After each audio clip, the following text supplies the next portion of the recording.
రాజకీయాల్లో శాశ్వత మిత్రులు, శాశ్వత శత్రువులు ఉండరు. అదే సందర్భంలో రాజకీయాల్లో హత్యలుండవు, ఆత్మహత్యలే ఉంటాయి. షర్మిల చేసుకుంటుంది ఏంటి అన్నటువంటిది ఆవిడకే తెలియాలి. ఒకటి, తను పార్టీలో ఏదైనా కోరుకోవడంలో తప్పులేదు. కానీ కుటుంబ పరంగా ఒక్కళ్ళే ఉండాలన్నటువంటి జగన్ నిర్ణయం అక్కడితో ఆవిడికి రాజకీయపరమైనటువంటి అవకాశాలు ఆంధ్రలో కనుమరుగాయి.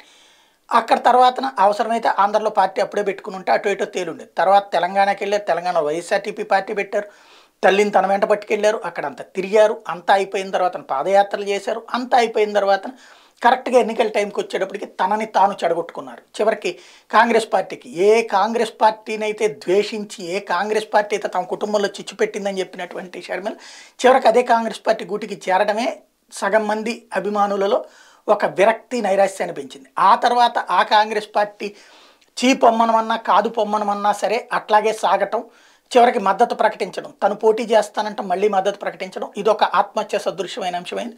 ఆ పార్టీని నమ్ముకుని షర్మిలను నమ్ముకున్నటువంటి వాళ్ళు రాజశేఖర రెడ్డిని నమ్ముకుంటే చూసుకుంటాడు, జగన్మోహన్ రెడ్డిని నమ్ముకుంటే కాపాడుకుంటాడు, షర్మిలను నమ్ముకుంటే నడి రోడ్డు మీద వదిలేస్తుంది అన్నటువంటి సంకేతం వెళ్ళిపోయింది. ఆ తర్వాత ఆంధ్ర అంటూ ఇప్పుడు ఆంధ్రజ్యోతిలో రాయించుకుంటున్నటువంటి కథనాలు చూస్తే మళ్ళీ అన్న మీదకి అస్త్రంగా వస్తానంటూ, బాణంగా వస్తానంటున్నటువంటి సంకేతం. ఇది వైఎస్ఆర్ కాంగ్రెస్ పార్టీని అభిమానించేవాళ్ళు, రాజశేఖర రెడ్డి కుటుంబాన్ని అభిమానించేవాళ్ళు ఈ చీలికను అంగీకరిస్తారంటే షర్మిల వ్యవహార శైలిని అంగీకరించేటువంటి అవకాశం 100కి 99% ఉండదు. 1% ఎవరైనా ఉంటే ఉండొచ్చు. అది కూడా జగన్ తనకు అవకాశాలు ఇవ్వకపోవటం, అటు పక్కన తెలుగుదేశం పార్టీలో అవకాశాలు లేకపోవడం వలన ఇటు పక్కకి మాట్లాడే వాళ్ళు ఉండొచ్చేమో, కానీ ఆమె ద్వారా రాష్ట్రం మారిపోతుంది అన్నటువంటి ఆలోచన ఉండదు.